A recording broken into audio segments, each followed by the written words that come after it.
সিলেটের মধ্যে আপনারা যদি চিকেন সিঙ্গারার বেস্ট চা খাইতে চান তো অবশ্যই আপনারা যাইবা কি কুমারপাড়া। আর এখানের যে সিস্টেমটা এই সিস্টেমটা তারা অবশ্যই চেঞ্জ করা দরকার, না হইলে তারারও লস। হ্যালো এভরিওয়ান, আসসালামু আলাইকুম। আমি এসকে ভাই আজকে আবারও একটা নতুন ব্লগ লইয়া। আজকে রমজান মাস তারাবি শেষ করিয়া আমরা আসছিলাম চা আর সিঙ্গারা খাওয়াত। ইনো সবসময় দেখা যায় যে অনেক বেশি ভিড় থাকে।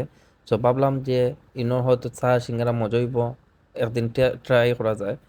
সো ওই হিসাবে আমি আমার বন্ধু গেছিলাম গিয়ে, কিন্তু এখানের চা খাইয়া পুরাই মুগ্ধ। অত মজার চা, মাত্র 20 টাকার চা, যেটা আমরা অন্য কোনো 40-50 টাকা দিয়ে খাইলেও, মালাই চা টালাই চা খাইলেও ই টেস্টটা পাইতাম না।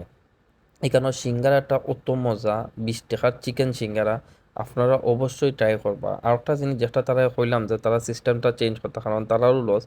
অনেকে দেখি দুমছে গিয়া সিঙ্গারা চাইরা চা চাইরা তারা আলা তুল দিরা, অনেকে বাইরে না খাইরা, অনেকে খাইয়া পরে গিয়া ভিতরে বিল দিরা। আমার কাছে লাগে মনে হয় অনেক মানুষে অনেক 5টা সিঙ্গারা খাইয়াও 2টার বিল দিরা, অনেকে মনে হয় চা খাইয়া চার বিল দিরা না। সো তারা কোনো কাস্টমার যেহেতু বেশি, তারা হয় তার স্টাফ 2জন রাখা একটা টোকেনের সিস্টেম করিয়া যে টোকেন দিয়া আপনার চা আর সিঙ্গারা লই আইবা, আগে পেমেন্ট লইলে হয়তো তারা লাগে একটা বালা। সো একটা আমি আমার অপিনিয়ন দিলাম, কারণ আমি কা দেখলাম তো খুব বেশি ভিড়, আলাতুল মানুষে নিরা খাইরা, আপনারাও দেখতে পারেন খুব বেশি ভিড় এনো। সো আপনারা অবশ্যই গিয়া ট্রাই করবা। এনে যারা যারা খাইছেন অবশ্যই তারা জানেন তার কোয়ালিটি কিলাম।